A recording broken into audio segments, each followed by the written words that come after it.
Family নিয়ে ব্যস্ত আছি বলে কি ভাবেছিস অ্যাকশনটা ভুলে গেছি?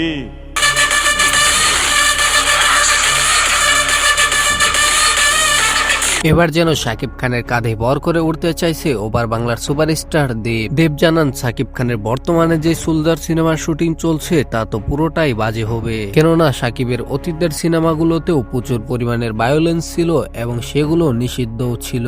অন্যদিকে আমাদের ইন্ডাস্ট্রি টলিউডের প্রত্যেকটা মুভি লাস্ট ইয়ারে আমার সিনেমা খাদান তো বিশ্ব রেকর্ড গড়েছে। খাদান যে রেকর্ড গড়েছে এরকম রেকর্ড গড়তে শাকিব খানের বছরের পর বছর কেটে যাবে। আমি বলবো শাকিব খানের প্রতিটা সিনেমায় ফালতু হচ্ছে।